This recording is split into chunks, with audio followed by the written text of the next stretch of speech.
Bonjour et bienvenue sur la chaîne Économétrie pas à pas dans la 14e vidéo consacrée à l'étude du modèle linéaire simple. En fait, aujourd'hui, il s'agit du chapitre 2 à proprement parler où nous allons commencer à étudier les notions économétriques. Dans les précédentes vidéos, notamment de la vidéo 2 jusqu'à la vidéo 13, il s'agissait justement de voir toutes les notions statistiques de base indispensables dans la démarche économétrique.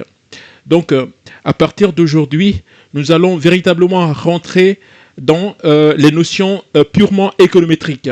Et c'est le chapitre 2 de la chaîne, en fait, où je vais vous présenter plus spécialement l'étude de modèles linéaires simples.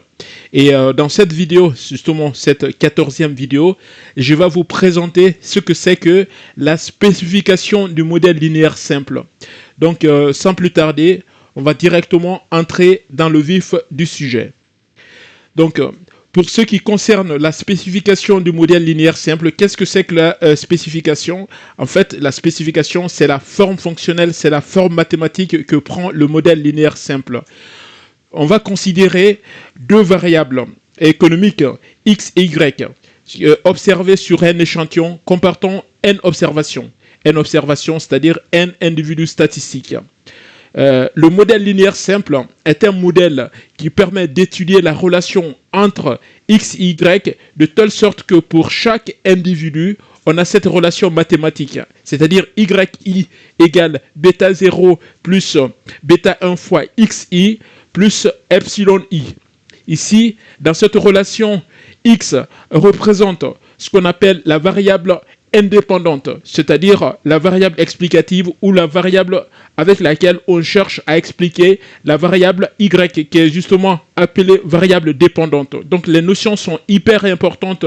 C'est pour ça que dès l'entame de cette vidéo, je vous recommande vraiment d'être concentré et de prendre note sur les notions et les termes qu'on va utiliser. Donc quand je vais parler pour dans tout le reste de la vidéo ou les vidéos suivantes, quand je vais parler de variables indépendantes ou de variables explicatives, je parle de la variable x. Et quand je parle de la variable dépendante, ou de variable expliquée, je parle de la variable y. Donc, en termes de notion de variable indépendante ou variable explicative, vous voulez étudier la relation entre deux variables et vous essayez d'expliquer une variable par une autre. Par exemple, je me dis, la note que j'obtiens en économétrie dépend du nombre d'heures de révision. Donc, le nombre d'heures de révision devient la variable explicative ou la variable indépendante et la note que j'obtiens en économétrie dans le partiel d'économétrie est appelée variable dépendante. Donc, j'explique effectivement ma note par le temps de révision en économétrie. C'est comme ça qu'on formule le modèle linéaire simple. Bon, je prends un cas simple de modèle, mais ça peut être aussi des cas plus économiques, tels que par exemple l'effet du taux d'inflation sur le taux de croissance du PIB. Il s'agit d'un modèle linéaire simple dans lequel la variable dépendante est le taux de croissance du PIB et la variable indépendante est le taux de croissance.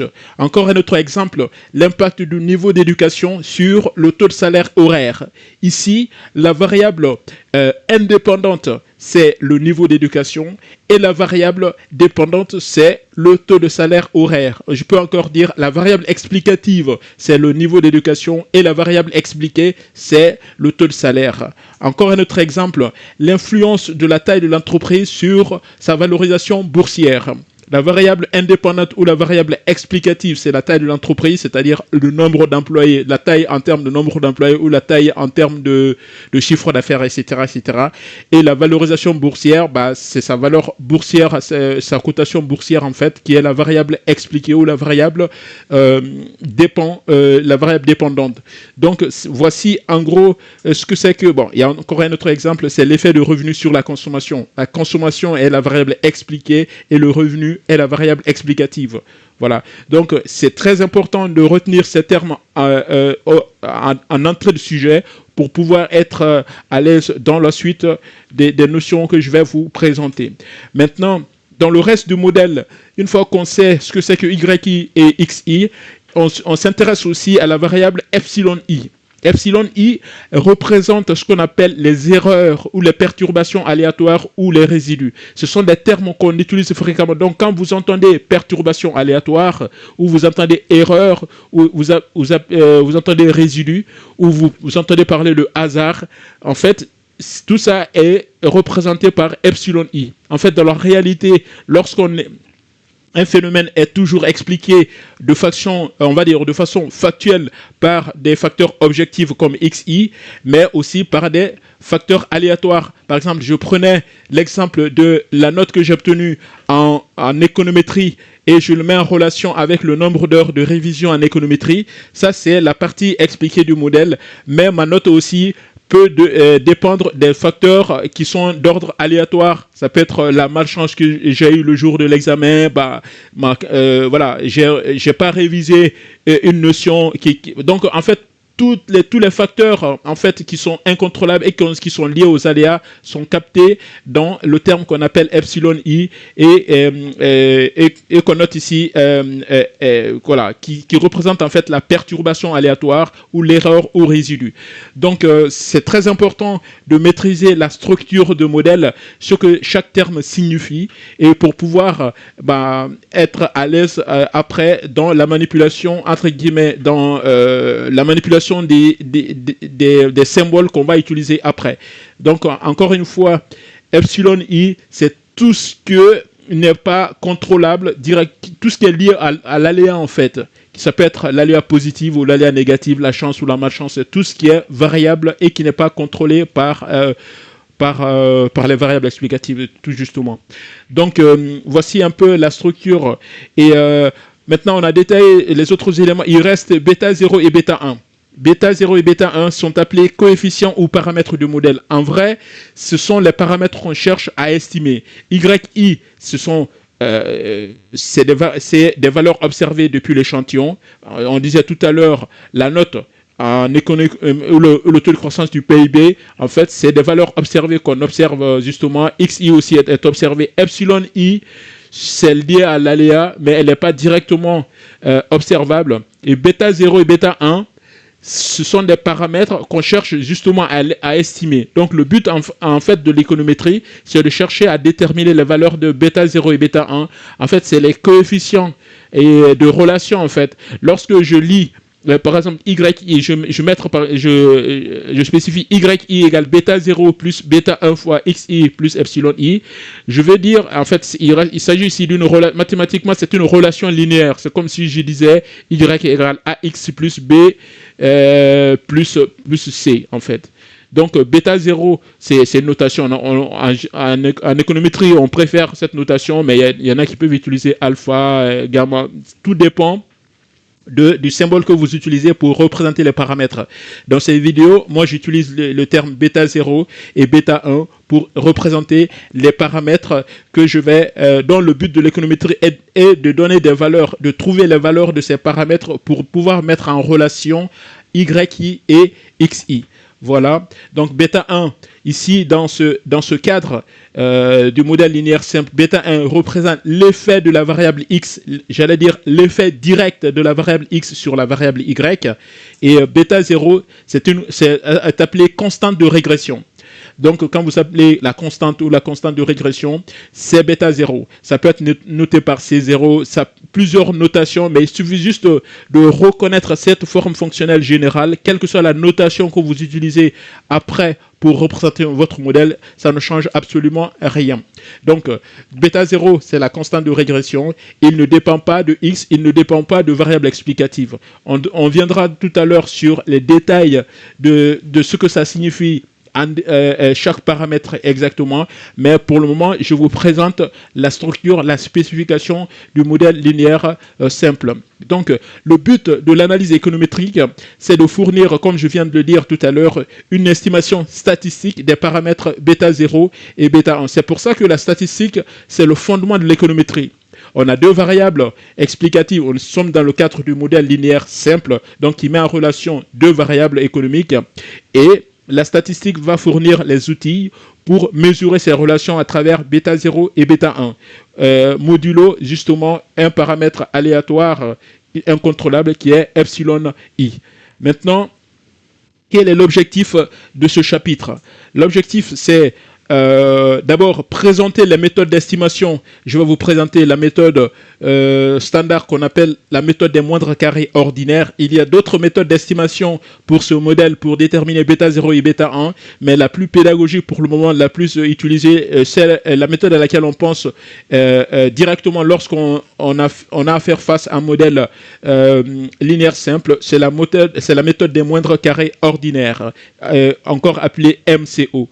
Donc, je vais vous présenter la méthode d'estimation des MCO et ensuite, je vais vous présenter les indicateurs de précision et de qualité des estimations. Il ne s'agit pas de déterminer, d'estimer les paramètres bêta 0 et bêta 1, mais il s'agit aussi de voir est-ce que ces indicateurs, ces paramètres qu'on a calculés sont précis et donc il faut élaborer des indicateurs par rapport à ça et il faut voir aussi la qualité des estimations. Est-ce que mes estimations sont de bonne qualité? Donc dans ce cas, il faut que j'évalue les variances des paramètres et il y a d'autres indicateurs qui mesurent la qualité de la régression. On a par exemple le R carré de régression qui est le coefficient de détermination et que nous allons voir dans les prochaines vidéos. Je donnerai des détails sur tous ces paramètres dans les prochaines vidéos, mais pour le moment, je me limite à vous présenter les objectifs de ce chapitre, en fait, qui fait une suite de vidéos par la suite.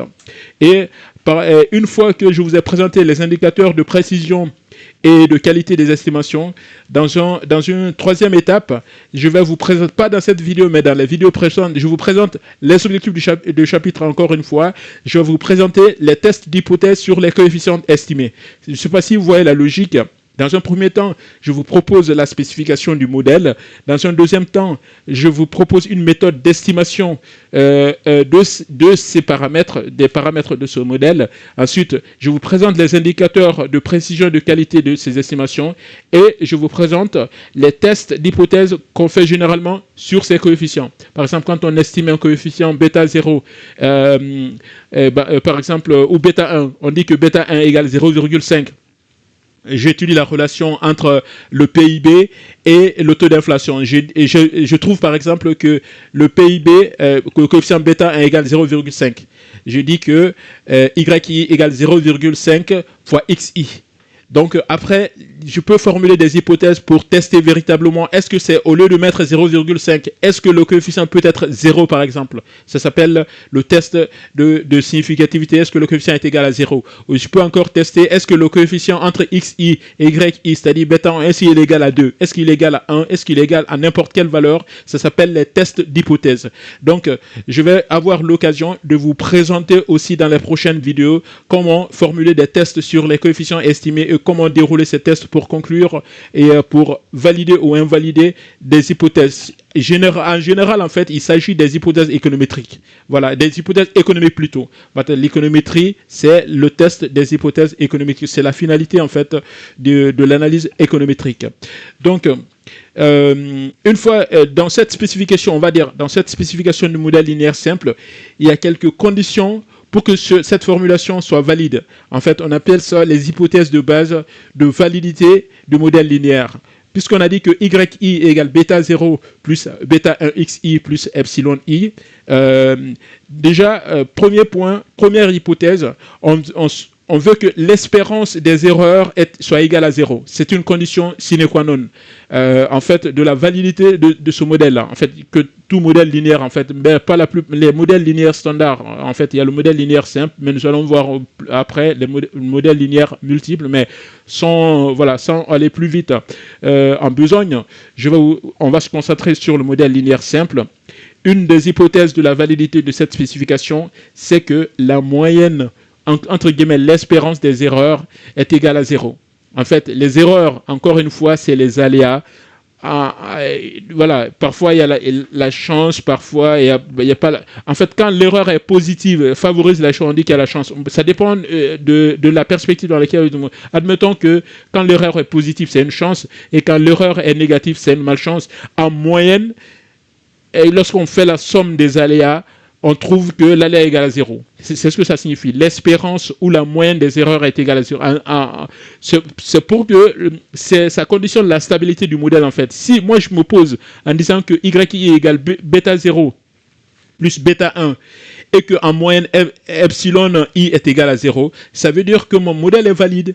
Mais par contre, si l'espérance de epsilon I est différente de 0 et que c'est en moyenne, il y a plus de chances. C'est comme un modèle pipé, en fait, un modèle complètement biaisé, en fait. C'est-à-dire que dans tous les cas, c'est un modèle où il n'y a jamais de malchance, par exemple, il y a toujours une chance. Donc ça veut dire que ce modèle ne répond pas aux conditions de validité du modèle linéaire. Voilà. Donc cette hypothèse, il faut encore garder cette hypothèse à l'esprit, que espérance de epsilon I est égale à 0.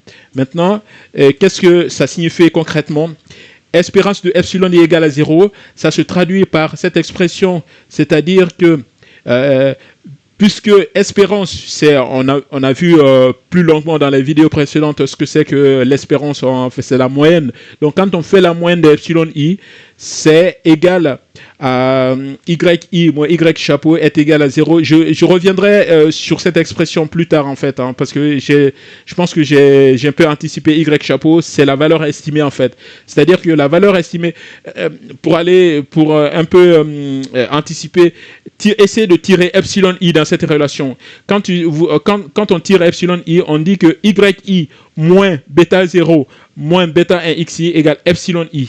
Donc, si on suppose que bêta 0 plus bêta x égale à Y chapeau, donc l'écart entre les deux, c'est exactement epsilon I. Et la moyenne de cet écart est égale à 0. Donc, retenez cette expression pour le moment et dire que la moyenne des erreurs est égale à 0. Première hypothèse.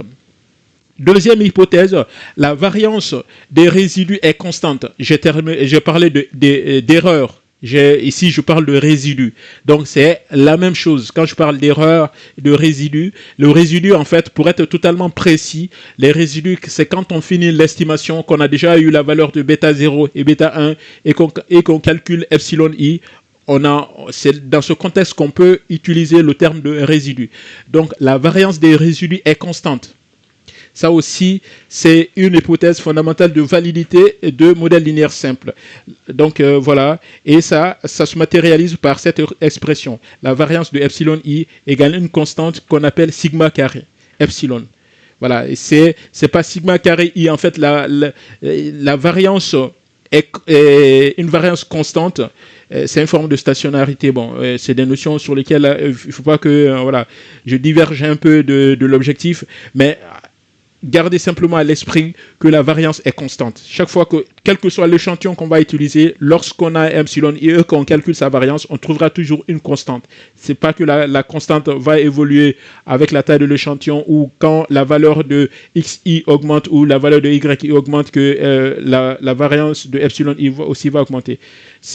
La variance de epsilon i n'est pas dépendante de y, elle est constante. Ça aussi, c'est une hypothèse fondamentale. C'est des notions en fait de base qu'il faut encore une fois garder à l'esprit et qu'on va toujours utiliser en fait, parce que beaucoup d'hypothèses, beaucoup de formules mathématiques qui vont venir après se basent sur ces hypothèses-là. Donc, en termes de détails, quand je dis que la variance est constante, c'est variance epsilon i égale E de epsilon i carré moins epsilon i au carré égale, voilà. Cette expression, vous verrez le sens de ces expressions plus tard, mais je préfère vous les mettre justement au prime abord pour que vous les scannez avec l'œil et peut-être vous comprendrez un peu plus ce que ces expressions signifient. Bon, n'hésitez pas aussi quand vous aurez avancé dans les cours de revenir ensuite derrière pour reprendre les cours et les mettre en perspective encore une deuxième fois. Vous comprendrez encore un peu plus le sens de certains propos que je tiens souvent dans les cours en avance de phase. Maintenant, l'hypothèse, justement, c'est aussi des termes. On va insister sur les termes économétriques ici, en fait, qu'on utilise en économétrie, on va dire. Quand la variance est constante, ça veut dire que la variance est homocédastique, donc ou l'homocédasticité. quand vous entendez homocédasticité, ça signifie tout simplement que la variance des erreurs est constante. Et quand la variance des erreurs n'est pas constante, c'est-à-dire qu'elle est variable, on parle d'hétérocédasticité.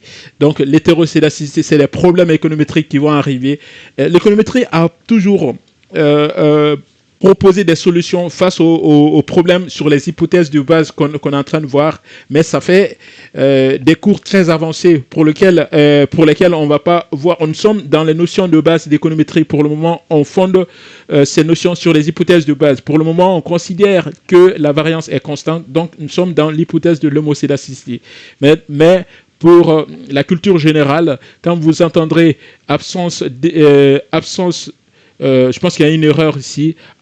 Absence d'hétérocédasticité ou homocédasticité, je pense que c'est... non, il n'y a pas d'erreur, pardon. Donc, l'homocédasticité ou absence d'hétérocédasticité, ça revient à la même chose. Donc, l'homocédasticité, c'est variance constante. Hétérocédasticité, c'est variance variable, justement, en fonction de l'échantillon, en fonction des valeurs de Y. Et... encore une fois, pour revenir au cas du modèle linéaire simple, il faut que la variance soit constante. Donc, il faut que la variance soit homocédastique. Voilà. Troisième hypothèse de validité du modèle linéaire, c'est que les erreurs ne sont pas corrélées à la variable explicative X. Voilà. C'est pas parce que, par exemple, je prends l'exemple de la note en économétrie et le nombre d'heures de révision en économétrie. C'est pas parce que j'ai beaucoup révisé en économétrie que je vais avoir plus de chance, en fait. La chance, elle est indépendante du nombre d'heures de révision. Que je révise plus ou que je révise moins, la chance qui va survenir le jour de l'examen, elle est indépendante du nombre d'heures de révision.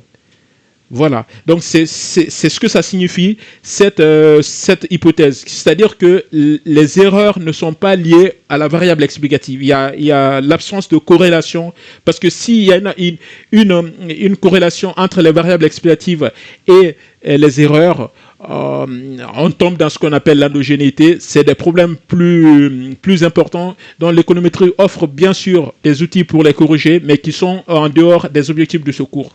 Donc, encore une fois, les objectifs de base. Troisième objectif, indépendance entre les erreurs et les variables explicatives ou la variable explicative. Voilà. Donc, ça veut dire tout simplement covariance xi, epsilon i est égal à 0. Ou covariance ou corrélation. Vous savez que la corrélation et la corrélation sont liées, en fait. Donc, ça se traduit par cette expression. La covariance, c'est espérance de xi, epsilon i. Toutes ces formules, lorsque vous suivrez les cours justement sur les notions statistiques de base en économétrie que j'ai déjà présentées, peut-être dans la vidéo 3 ou la vidéo 4, les toutes premières vidéos consacrées aux indicateurs de tendance centrale et de dispersion, d'association entre les séries. Je vous propose toutes ces formules, comment calculer la covariance. Vous devez être à l'aise, en fait, à ce stade. N'abordez jamais le cours d'économétrie. Ça, c'est un conseil direct que je vous donne. N'abordez jamais un cours d'économétrie comme ça, sans maîtriser les notions de base les notions statistiques de base qui sont le calcul de la moyenne, toutes les formules de calcul, de la moyenne, de la variance, de la covariance, de l'écart type, de la corrélation, de la détermination. Ce sont des notions qu'on manipule tout le temps en économétrie. Quand vous êtes à l'aise, et puis il y a plusieurs versions d'une même formule, par exemple, et ça c'est une version, une autre version de calcul de la covariance en utilisant les espérances.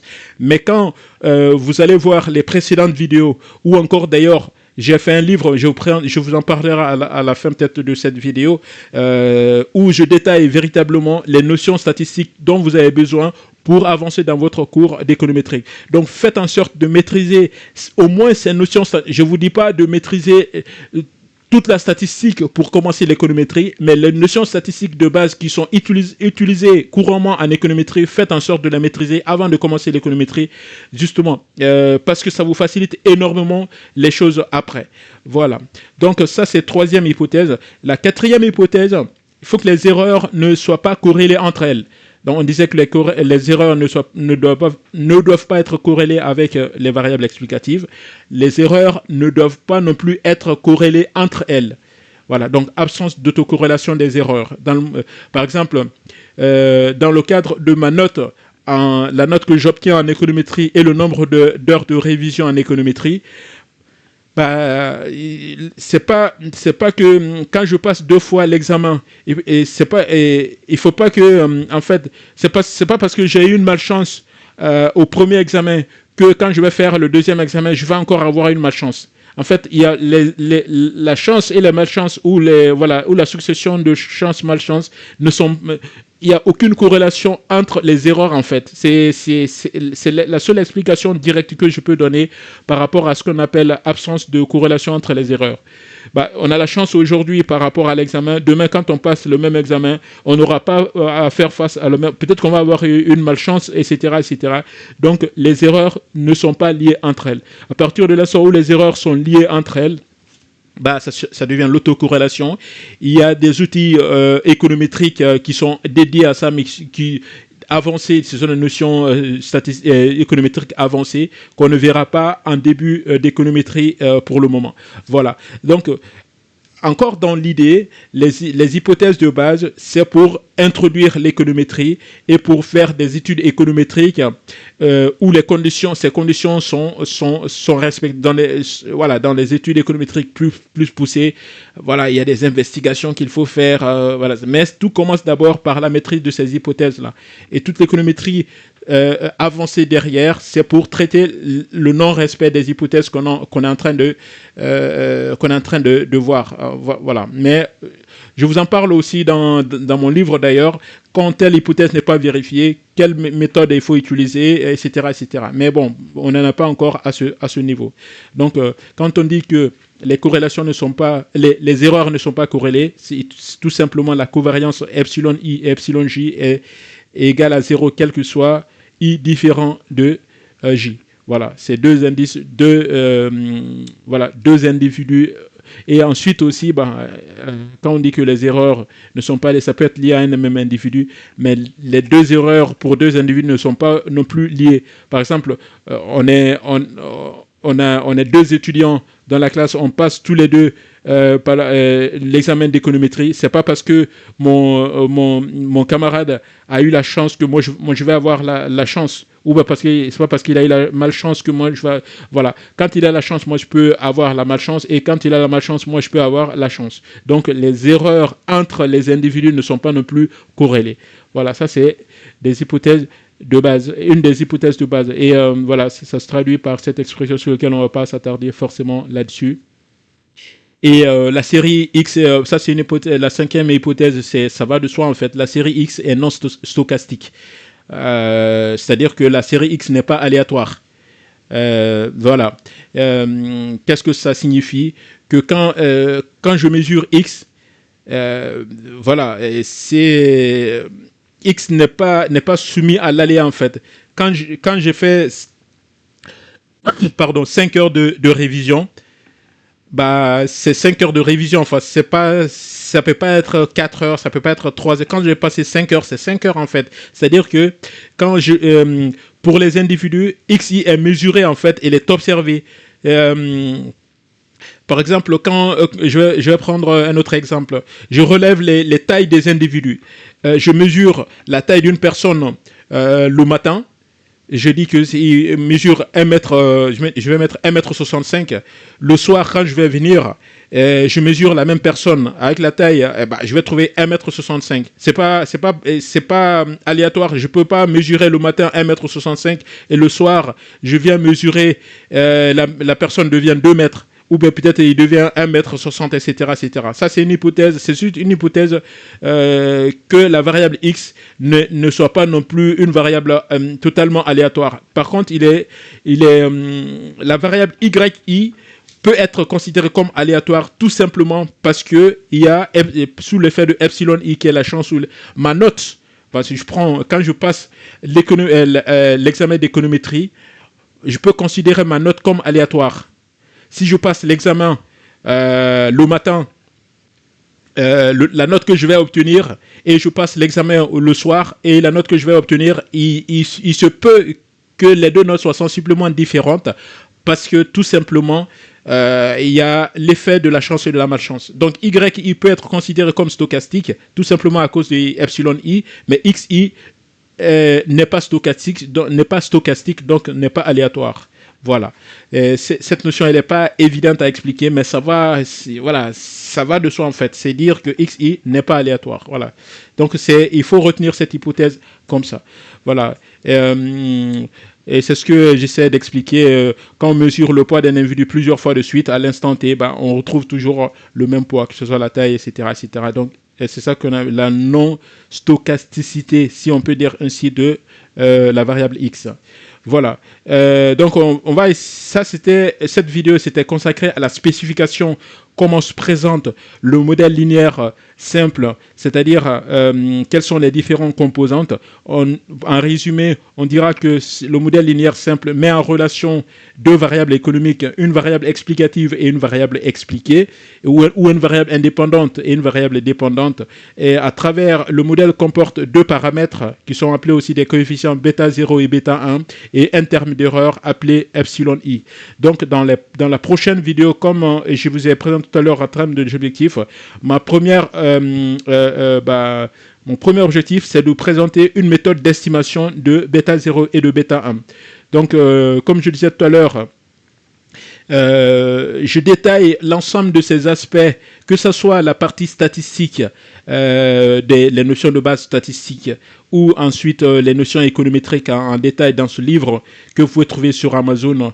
Juste ici, vous pouvez vous en procurer un exemplaire pour le mettre, parce que je pense que c'est un livre qui peut vous accompagner partout, que vous soyez voilà, dans un endroit où vous ne pouvez pas regarder une vidéo, etc., etc., et que les vidéos sont parfois très longues, mais quand vous pouvez jeter un coup d'œil sur un livre discrètement ou en tout endroit, ça peut vous être utile, non seulement pour maîtriser les notions statistiques de base en économétrie, mais aussi les notions propres à l'économétrie. Donc, ce qu'on va faire, je vous donne rendez-vous du coup dans la prochaine vidéo pour vous présenter la méthode d'estimation des paramètres que je viens de vous présenter, en l'occurrence bêta 0 et bêta 1. À tout à l'heure pour la prochaine vidéo.